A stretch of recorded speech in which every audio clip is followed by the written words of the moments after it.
there at the top of your screen. At the bottom is Coauette, who is in motion. Coauette will get the pitch. Jack Coauette, he's inside the 5. He's going to go in untouched. Jack Coauette with his first rushing touchdown of 2025. Jack Coauette putting the Spartans up 13-0 here with 9:43 left to go in this first quarter. Right, will take the snap. He'll look to throw. That is intercepted by Jack Coauette. And Jack that's a touchdown. Coauette will score in untouched, and he's got himself a The kid's a freak. 10-yard interception return for a touchdown, a pick 6 from Jack Coauette. That's his second interception in as many weeks. How did he pick that out of the air like that? Oh yeah, he is. He's flying. He's trying to go. Speaking of Jack Coauette, the Superman. That's a fumble. And Mr. Lucas picks it up. He's got one man to beat. Jack Coauette with the blanket. He did his best Hughes impression. Juked him. Let's go. Touchdown, Spearfish.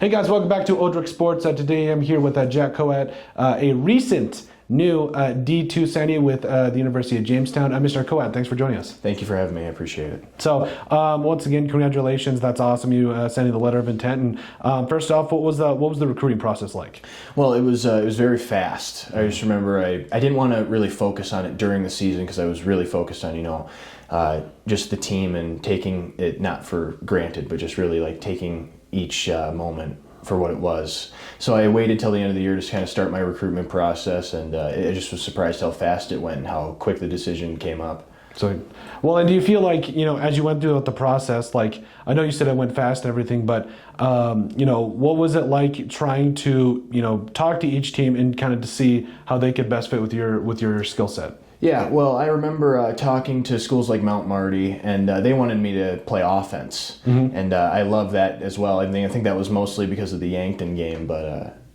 mostly outside linebacker was my fit for most teams like BH and Jamestown, obviously.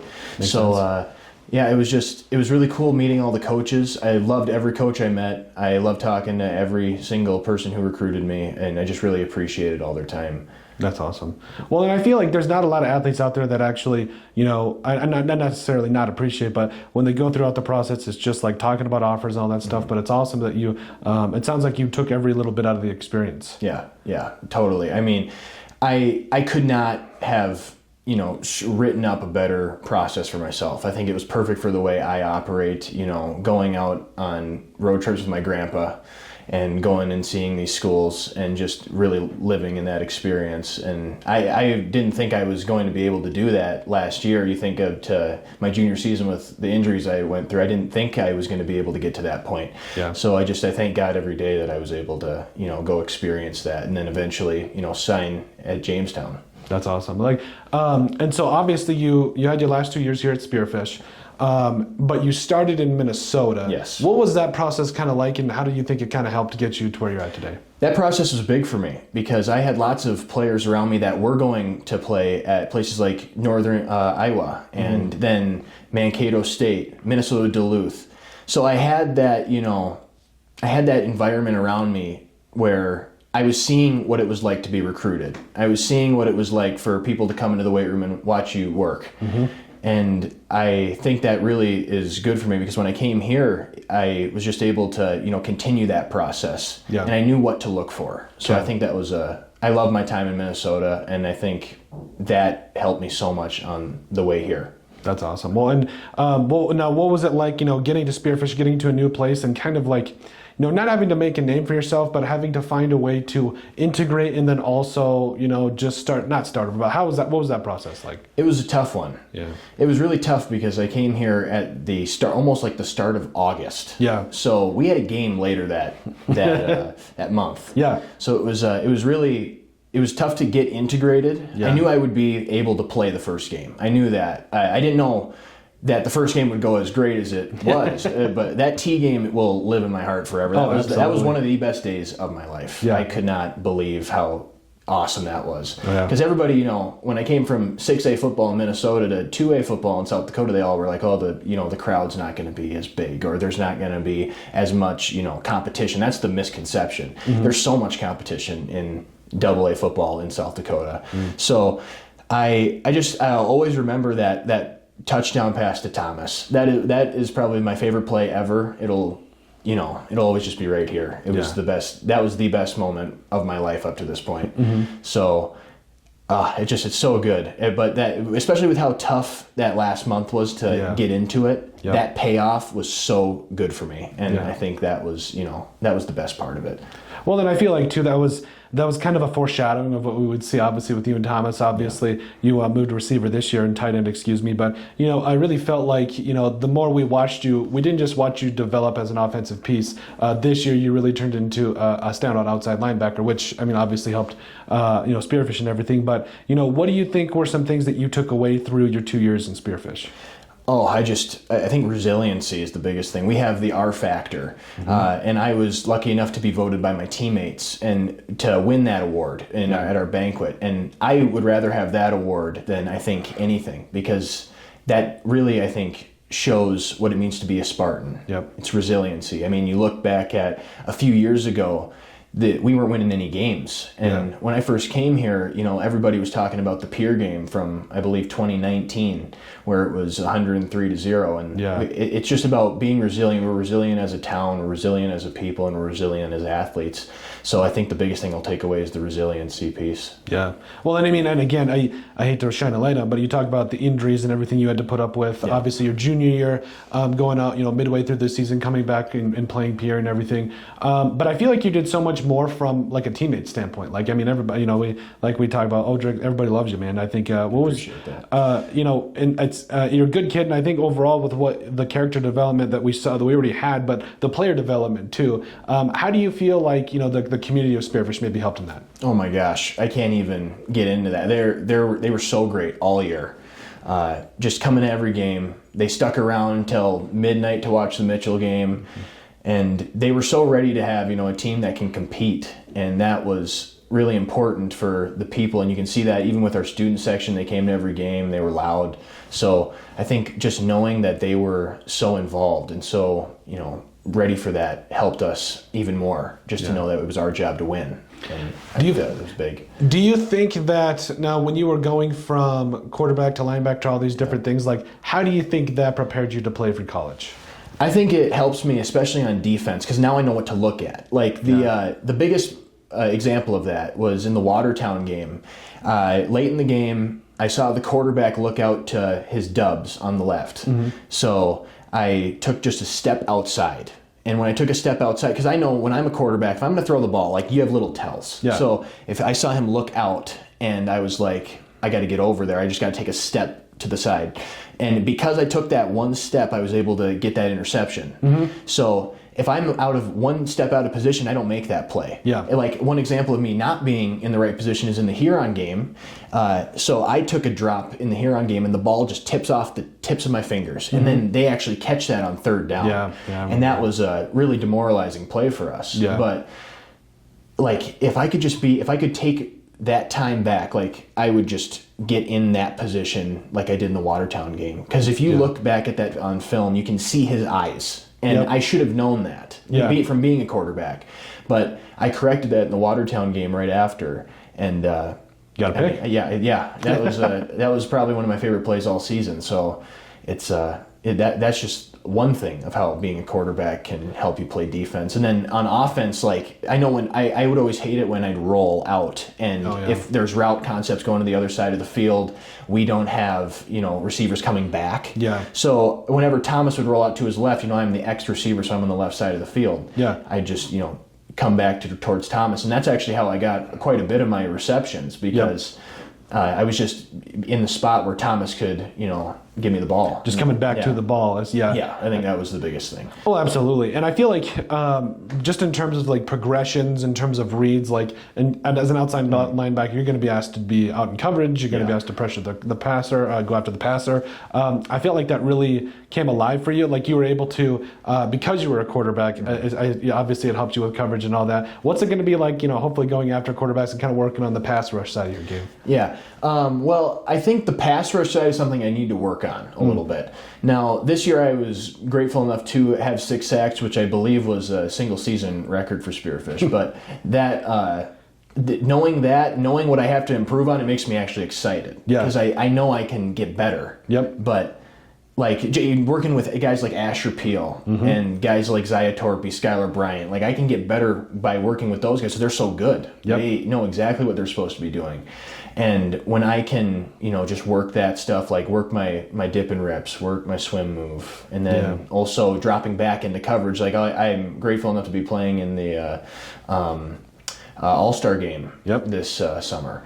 So I'll be getting work in with some of the best players in the state. Yep. And that I'm very grateful for that too. What do you feel like when you talk about, the transition now to, has senioritis set in, by the way, yet? Or what was that? Senioritis, has it set in yet? Oh my gosh. I want to get out. I hate high school. No, I love Spearfish. Yeah. I hate high school. Yeah, I've always hated high school. I want to get out of here. I'm not gonna lie. Well, not get out of here, but get out of high school. I get that. was so jealous of the kids that graduated early because I'm like, I don't want to have to go do all these the school for the rest of the 5 months now? Yeah. 5 months left. Well, here you get out earlier. Yep. In Minnesota, you get out in June. Here you get out in May. So it's a little bit better, but yeah. It just I got quite a bit of senioritis. Yeah. What's it like? You're in the process now. You know where you're going after school and everything. What's that kind of like from a training perspective? Because obviously, weight room, explosiveness, all that stuff changes when you get into college. What do the coaches want to see you at? What are you kind of doing to kind of get into that process? They send out a lifting program, and you just doing that stuff, really buying into the process, I think, is the biggest thing. And then we also got great guys like Eric Santer at the high school who help out with everything. He's had me on a program that I've been doing. So just, getting ready for, I think the physicality will be a huge step up, and the speed will be a huge step up in college. So I really need to prepare myself for the change of speed and the change of physicality, because although I'm a pretty big guy for high school, but I will not be a pretty big guy in a few months here. I'll be able to, I'm tall, but I'm not, I'm only like 200 pounds. So I'll be seeing guys who are like 6'1", who got, I probably have 2 inches on them, but they outweigh me by 50 pounds. Yeah. And they outbench me by 150 pounds. Yeah. So it's crazy. It's a process. Crazy, yeah. But I mean, the thing that I found that, and maybe this is what you can touch on, is when coaches recruit, obviously the baseline though is size and athleticism. That's the two biggest things. Other than obviously all the coaches will say they got to be great in the classroom. Yeah, true. But when we're talking about just on the field, the biggest thing I see is like, okay, does he check the box at 6'2" or 6'3", or if he's only 5'10", does he make up for it with instincts and speed and all that stuff? But with you, I feel like you check off the size because, in my experience, I feel like the easiest thing to do in college is add size. Because they'll put you on. I think they'll put you on 2 sandwiches a day. They'll be putting on the weight. So absolutely, I don't think that will be hard for you in college when you get there. But then also you want to go into the business administration side of things. Absolutely, I think that I love the competitive world. I just like everything being competitive. I think when football's done for me, I need to have something where I can still wake up every day and be like, it's a game. Yep. And I think that the world of real estate, or let's say I don't go into real estate, I go into car sales, everything is competitive. Yep. And I need that competitiveness, or else I'd have, honestly, I have no reason to wake up in the morning. I think I think you should make everything a competitive thing. I was the kid in elementary school that was put off to the side in recess because I was too physical playing football.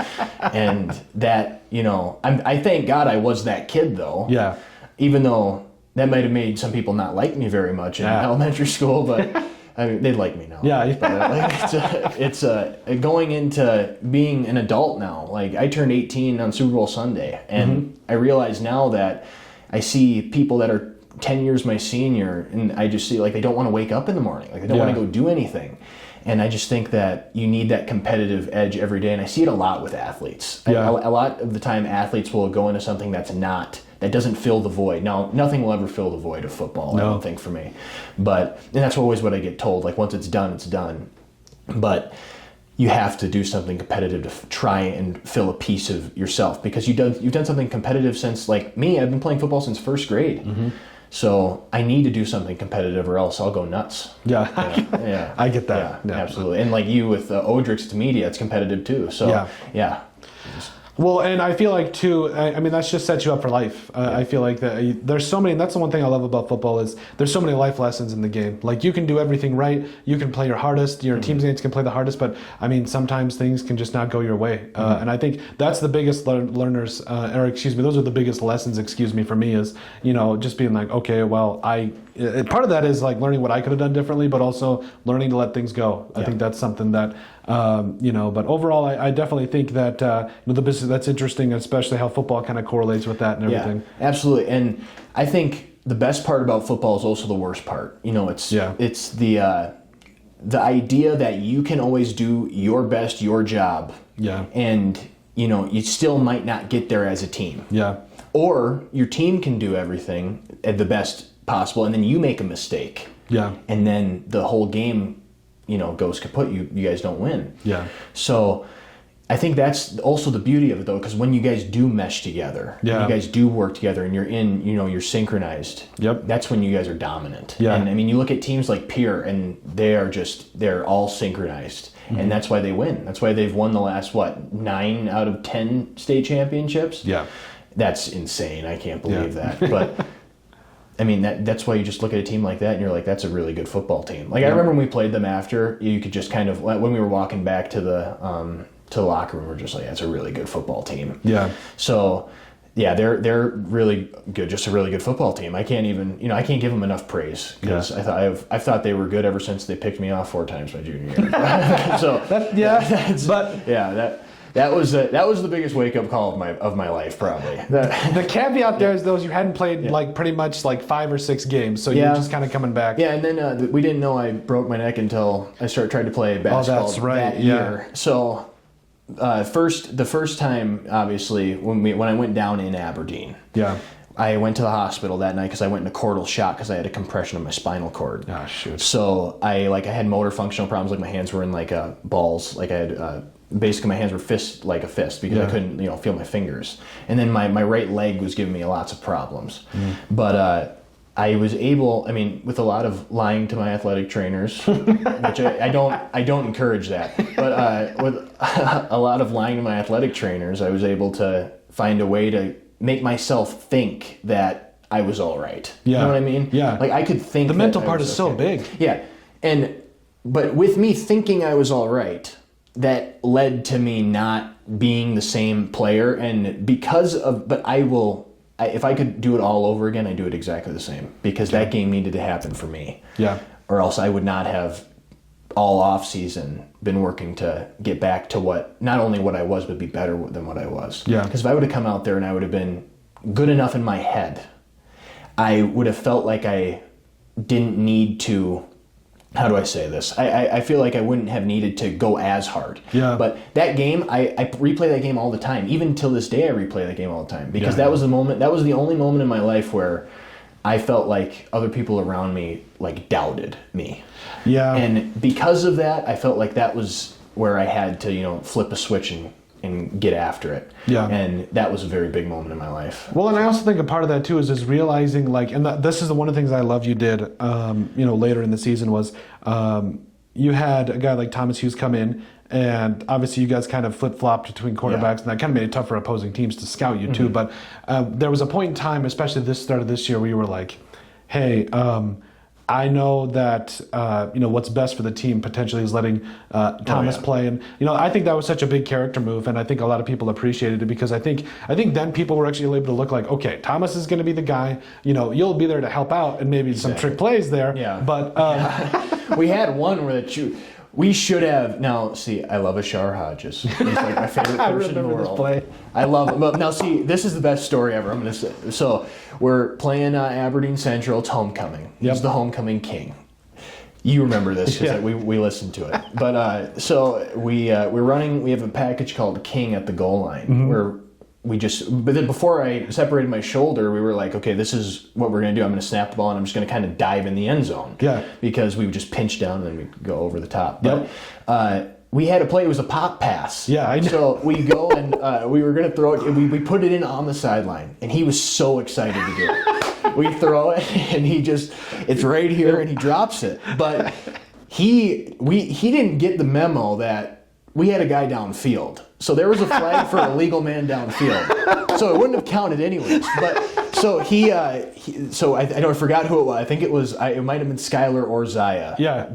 Or it might have been Easton. But he drops it, so he has to do the whole halftime ceremony. He's got to put the crown on, and the best part is the pictures with him with the crown on and scepter, and he just looks pissed off. So then he comes over to the sideline. He's like, "I hope you trust me to just do that again." He's like, "Please, we have to do it again." I was like, that wouldn't have even counted if you caught it, right? Yeah. He's like, "Really?" And I'm like, "Yeah." And he's like, "Oh, dude, that's the greatest news I've ever heard." So. That's just that was another one of my favorite moments, just because, and he was great all year. He did so well, and it was his first year playing. Yeah, and he stepped up as big as a D end. He has opportunities to go on to the next level and play football, just because. I mean, you look at how much he bought in. You want to talk about buying in? Yeah, he bought in so well, and that kid will be successful at anything because he just buys into whatever, and he believes in himself.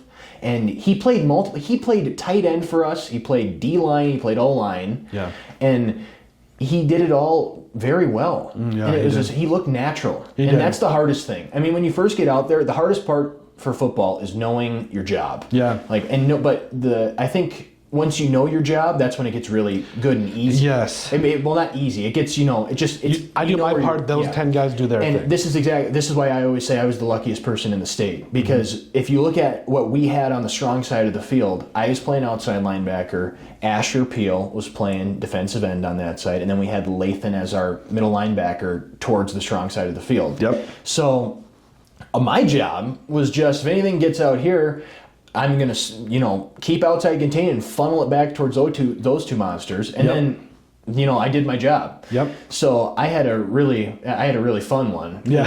I got to see them really lay the licks on some people. But yeah. And then every once in a while, you send me on a blitz, I'll go in there like a madman, do my own thing. Yeah. I think, just altogether buying into the system was such a good thing that Ashar did. Yeah. And even all the guys that were first year guys. And everyone really bought into it.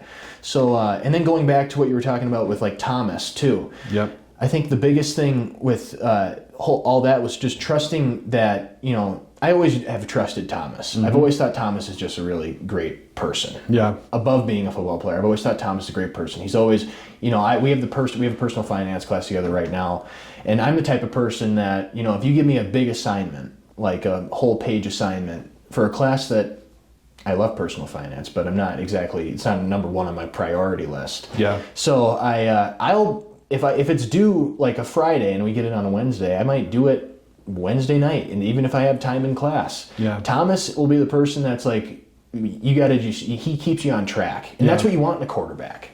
Thomas is such a good leader. Yeah, you wouldn't believe, he is older than me age-wise, but younger than me school age-wise, so you wouldn't, have expected it from him coming in as a sophomore and doing all he did. And then he had struggles last year, but the best game I ever watched him play, so we were playing Watertown, and Thomas threw 2 interceptions in the first half, and you could see that he was like kind of maybe getting down on himself a little bit, but his dad walked up to him, and he just I saw Thomas turn into like a grown man that day. Like he was so awesome that second half. He did his job.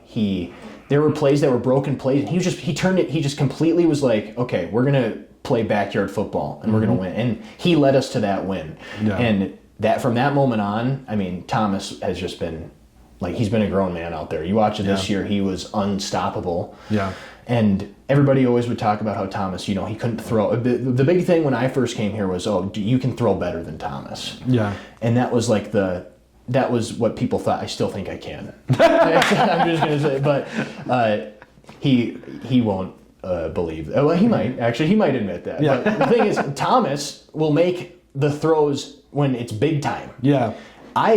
If you look at me, I'm not as good at quarterback in the big time situation. I'm good at other positions in big time. Yeah. But Thomas is the big time quarterback. And you look at that because he does his job, but then he knows how to do what he needs to do outside of his job. Yeah. And like my favorite play all year with him was when we were playing Aberdeen Central later that homecoming game, and he throws a ball that he knows only I can probably get to this. Or, well, we had two other monster receivers, Yeah. but in the area, I was the only one that could get this. And he just throws it, and I was able to, he was a perfect throw. Like, I couldn't have made this catch if he didn't put it here. So I just tipped to myself, and we get a first down on fourth down. And we're able to pretty much, ice the game after that. Yep. And if he doesn't roll out and make that great play, we don't have that athleticism. If I was back there, I probably have gotten sacked. So he's an unbelievable football player. Yeah, he is. And all of them are. Like, Yeah. I can't say it enough. We had some of the best talent I've ever seen, like, on this team from last year. Yeah. Like, I was probably, now, when I was playing receiver, I'd probably say I was probably the third best receiver on our team. Mm-hmm. You look at Cade Vavrushka, you look at Carson Sire, you got two guys who are, unbelievable athletes. You look what they're doing in basketball right now. Yeah, I mean, they're unbelievable athletes. They just got offered to BH for football. Yep. And, like, the only thing I'd say is they could block a little bit better. But oh my gosh, those film sessions were great. The pausing on the blocking, that was good. But I've been a part of a couple of pause sessions. Yeah.